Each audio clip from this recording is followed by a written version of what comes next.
हम अपनी सोच और संसार की मान्यता के अनुसार अपने विचार बनाते हैं। जैसे सत्य कहना धर्म है, असत्य कहना पाप, सहनशीलता धर्म है और क्रोध करना अधर्म, उपकार करना, जीवों पर दया करना धर्म है और निष्ठुर होना अधर्म। परंतु क्या यही सत्य है? क्या कभी कभी परिस्थितियां इन आवेशों को उल्टा नहीं कर देती? करती है। यदि इस संसार में कुछ धर्म है, कुछ पुण्य है, कुछ महान है, तो वह है परिस्थिति के अनुसार चलना।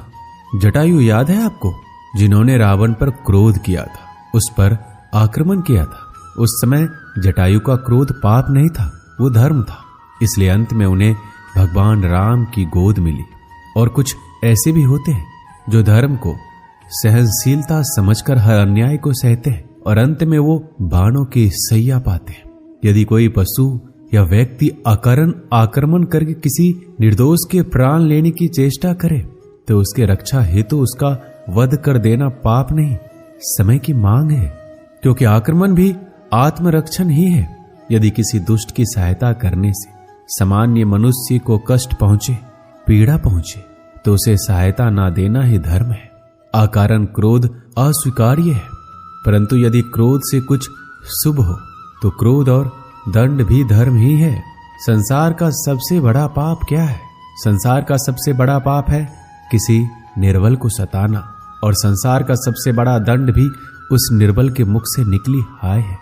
श्री कृष्ण कहते हैं, आपने लोहार को लोहा पिघलाते हुए तो जरूर देखा होगा, और ये लोहा पिघलता है इस चमड़ी की बनी धौनकी से निकली हवा से। जरा आप सोचिए, एक मृत पशुओं की खाल से बनी धौनकी इतने कठोर लोहे को भस्म कर सकती है। ठीक उसी प्रकार आप चाहे जितने भी शक्तिशाली क्यों ना हो, यदि आपने किसी निर्दोष, किसी निर्बल को सताया तो उसके मन से निकली हाय और उसका श्राप आपके जीवन को भस्म कर सकता है। श्री कृष्ण कहते हैं, जगत में प्रत्येक व्यक्ति को किसी न किसी प्रकार की निर्बलता अवश्य होती है। जैसे कोई बहुत तेजी से दौड़ नहीं पाता तो कोई अधिक भार नहीं उठा पाता, कोई असाध्य रोग से पीड़ित रहता है तो कोई पढ़े हुए पाठों को स्मरण में नहीं रख पाता। ऐसे अनेकों उदाहरण और भी हैं। क्या आप किसी ऐसे व्यक्ति को जानते हैं जिसे सब कुछ प्राप्त हो और हम जीवन की उस एक निर्बलता को जीवन का केंद्र मानकर जीते हैं? हृदय में दुख और असंतोष दोनों सदा रहते हैं। निर्बलता मनुष्य को जन्म से अथवा संयोग से प्राप्त होती है, किंतु उस निर्बलता को मनुष्य अपने ही मन की मर्यादा बना लेते हैं। किंतु कुछ व्यक्ति ऐसे भी होते हैं जो अपने पुरुषार्थ और शर्म से उस निर्बलता को पराजित कर देते हैं। क्या भेद है उनमें और अन्य लोगों में? क्या आपने कभी विचार किया है?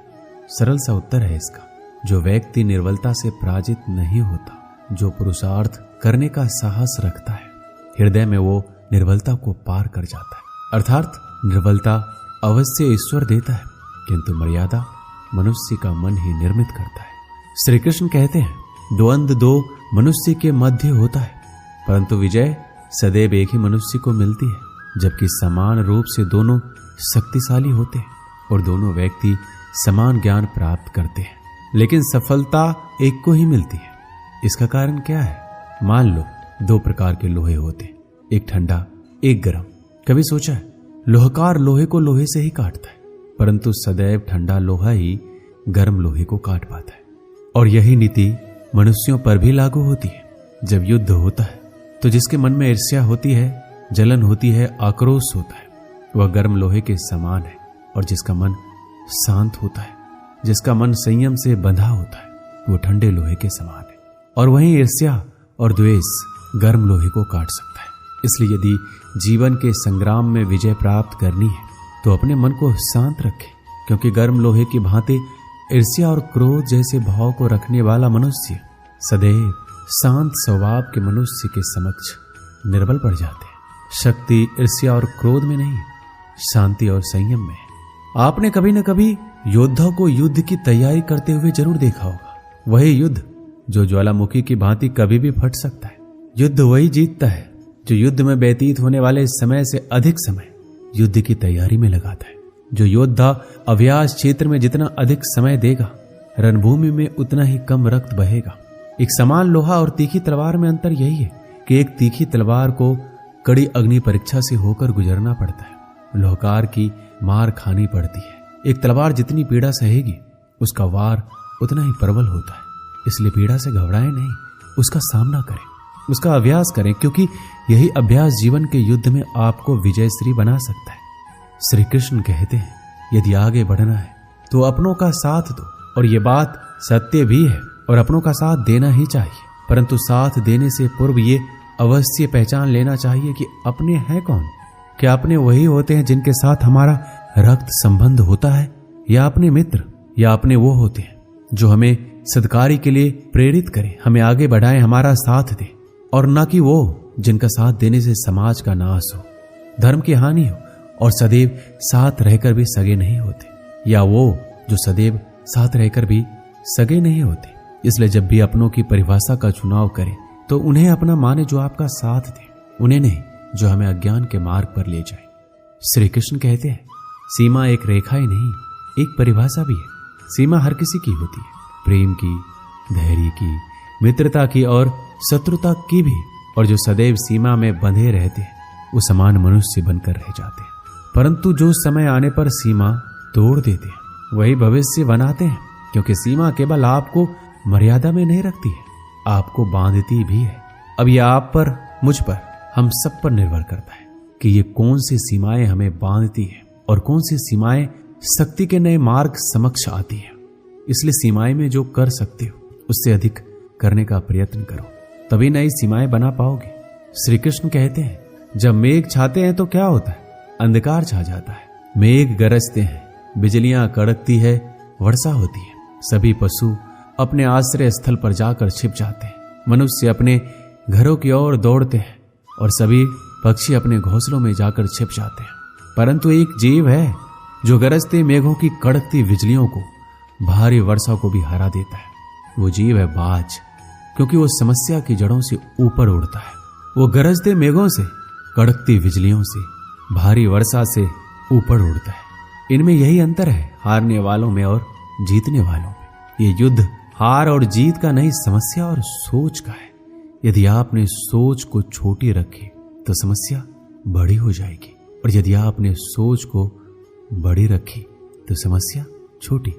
श्री कृष्ण कहते हैं, भाग्य क्या है, जो आपने किया उसे भोगना भाग्य है, या जो आपके पूर्वजों ने किया उसका फल भाग्य है? नहीं, भाग्य वही है जो आपने किया, क्योंकि हर मनुष्य को अपने कर्मों के फल भुगतने होते हैं। इसलिए यदि जीवन में कुछ भी करें तो उस पर अपनी दृष्टि अवश्य रखें, क्योंकि आपके एक कर्म का फल आपका भविष्य बदल सकता है। हम वही बनते हैं जो हम चुनते हैं, क्योंकि वही हमारा भाग्य बनता है। मनुष्य सुंदरता से आकर्षित होता है, उससे प्रेम करता है। ऐसा ही होता है ना? क्या आप ऐसा नहीं करते? करते हैं। तो सुंदर और असुंदर की परिभाषा क्या है? इस आकर्षण और विकर्षण का कारण क्या है? कभी सोचा है कि जिससे आप प्रेम करते हैं, जिसके प्रति आप आकर्षित होते हैं, अचानक से उसके मन में वितृष्णा आ जाती है, और जिसके प्रति घृणा होती है उसके लिए एकाएक आपके मन में प्रेम उमड़ आता है। और इसका सबसे बड़ा कारण पता है क्या है? दृष्टिकोण। क्योंकि सुंदरता आपके मन में होती है, सोच में होती है, आपके दृष्टिकोण में होती है। इसलिए किसी को कीचड़ में खिला हुआ कमल सुंदर लगता है, और किसी को निर्मल चंद्रमा में भी कलंक का धब्बा दिख जाता है। यदि आपको सुंदरता अनुभव करनी है तो हर पल आनंद में रहना है, तो आप अपने दृष्टिकोण को सुंदर बनाएं, और अपने आप सब कुछ सुंदर बन जाएगा। श्री कृष्ण कहते हैं, स्वर्ण, सज्जन पुरुष और परोपकारी मनुष्यों की गति एक समान होती है। यदि स्वर्ण टूट जाए तो उसे गर्म करके फिर से जोड़ा जा सकता है। ठीक उसी प्रकार मतभेद होने के पश्चात भी एक सज्जन पुरुष और महान पुरुष फिर से मित्र बन जाते हैं। परंतु दुर्जन, दुष्ट, माटी से बने लोग उस पके हुए मटके के समान होते हैं कि एक बार उसमें दरार आ जाए तो स्वयं ही स्वयं का सर्वनाश कर लेते हैं। इसलिए मित्रता केवल सज्जनों से ही करें, ताकि मतभेद ना हो। दुष्टों का समूह अपना नाश स्वयं ही कर लेता है। यदि कोयले की खान में जाओ तो चाहे जितनी भी सावधानी बरतो, वस्त्र पर कालिख लगी जाती है। इसलिए दुष्ट मित्रों से सावधान। सज्जन शत्रु प्रत्येक परिस्थिति में श्रेष्ठ है। प्रत्येक मनुष्य सफलता पाने के लिए कार्य करता है। कुछ सफल होते हैं, कुछ नहीं होते, और जो सफल नहीं होते वो सदा अपनी असफलता का कारण या तो अपनी परिस्थितियों को बताते हैं या अपने सहयोगियों को दोषी ठहराते हैं। परंतु क्या वास्तविकता में ऐसा ही होता है? क्या कोई परिस्थिति या कोई व्यक्ति किसी की असफलता का कारण बन सकते हैं? उत्तर है हाँ भी और ना भी। कैसे? आपने तितली को देखा होगा, आपने एक मक्खी को भी देखा होगा। प्रकृति ने दोनों को समान गुण दिए हैं रसपान करने का, लेकिन एक तितली जो फूलों पर जाकर उसका रस लेती है और इस अवस्था में नए फूल खिलने की व्यवस्था भी करती है, और मक्खी घाव पर बैठती है, घाव को सराती है और रोग भी फैलाती है। यदि इसमें किसी बात का अंतर है तो केवल सोच का।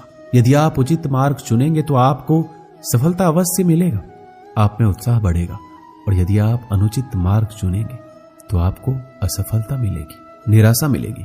अब उचित मार्ग चुनना है या अनुचित मार्ग, यह निर्णय तो आप पर निर्भर करता है। एक बार गिद्धों का झुंड उड़ता उड़ता एक टापू पर जा पहुंचा। वह टापू समुद्र के बीचों बीच स्थित था। वहां ढेर सारी मछलियां, मेढक और समुद्री जीव थे। इस प्रकार गिद्धों को वहां खाने पीने की कोई कमी नहीं थी। सबसे अच्छी बात यह थी कि वहां गिद्धों का शिकार करने वाला कोई जंगली जानवर नहीं था। गिद्ध वहां बहुत खुश थे। इतना आराम का जीवन उन्होंने पहले नहीं देखा था। उस झुंड में अधिकांश गिद्ध युवा थे। वो सोचने लगे अब जीवन भर इसी टापू पर रहना है, यहां से कहीं नहीं जाना है, क्योंकि इतना आरामदायक जीवन कहीं नहीं मिलेगा। लेकिन उन सब के बीच में एक बूढ़ा गिद्ध भी था। वह जब युवा गिद्धों को देखता तो चिंता में पड़ जाता।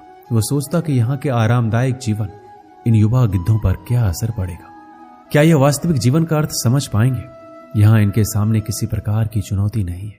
ऐसे में जब कभी मुसीबत इनके सामने आ गई तो ये कैसे उसका मुकाबला करेंगे। बहुत सोचने के बाद एक दिन बूढ़े गिद्ध ने सभी गिद्धों की सभा बुलाई। अपनी चिंता जताते हुए सबसे बोला, इस टापू में रहते हुए हमें बहुत दिन हो गए हैं।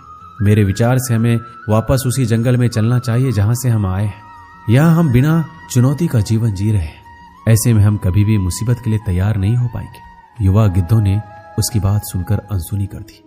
उन्हें लगा कि बढ़ती उम्र के असर से बूढ़ा गिद्ध सठिया गया है, इसलिए ऐसी बेकार की बातें कर रहा है। उन्होंने टापू की आराम की जिंदगी छोड़कर जाने से मना कर दिया।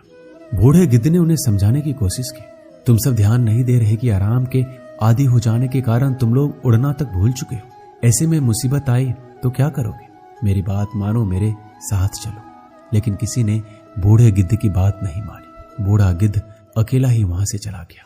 कुछ महीने बीते। एक दिन बूढ़े गिद्ध ने टापू पर गए गिद्धों की खोज खबर लेने की सोची और उड़ता उड़ता उस टापू पर पहुंचा। टापू पर जाकर उसने देखा वहां का नजारा बदला हुआ था। जहां देखो वहां गिद्धों की लाशें पड़ी हुई थी। कई गिद्ध लहूलुहान और घायल पड़े हुए थे। हैरान बूढ़े गिद्ध ने एक घायल गिद्ध से पूछा, ये क्या हो गया? तुम लोगों की ये हालत कैसे हुई? घायल गिद्ध ने बताया, आपके जाने के बाद हम इस टापू पर बड़े मजे की जिंदगी जी रहे थे, लेकिन एक दिन एक जहाज यहाँ आया। उस जहाज ने यहाँ चीते छोड़ दिए। शुरू में तो उन चीतों ने हमें कुछ नहीं किया, लेकिन कुछ दिनों बाद जब उन्हें आभास हुआ कि हम उड़ना भूल चुके हैं, हमारे पंजे और नाखून इतने कमजोर पड़ गए हैं, हम तो किसी पर हमला भी नहीं कर सकते, ना ही अपना बचाव कर सकते, तो उन्होंने एक एक करके मार कर खाना शुरू कर दिया। उनके ही कारण हमारा ये हाल है। शायद आपकी बात ना मानने का ये फल हमें मिला है। दोस्तों, हमें इस कहानी से क्या सीख मिलती है? अक्सर हम कंफर्ट जोन में जाने के बाद उससे बाहर आ पाना मुश्किल होता है। ऐसे में चुनौतियां आने पर उसका सामना कर पाना आसान नहीं होता। इसलिए कभी भी कंफर्ट जोन में जाकर खुश ना हो जाए। खुद को हमेशा चुनौती देते रहे और मुसीबत के लिए तैयार रहे। जब तक आप चुनौती का सामना करते रहेंगे तो आप हमेशा आगे बढ़ते रहेंगे। दोस्तों, इस वीडियो में बस इतना ही। मिलते हैं अगली वीडियो में। अपना ख्याल रखिएगा। जय श्री कृष्ण।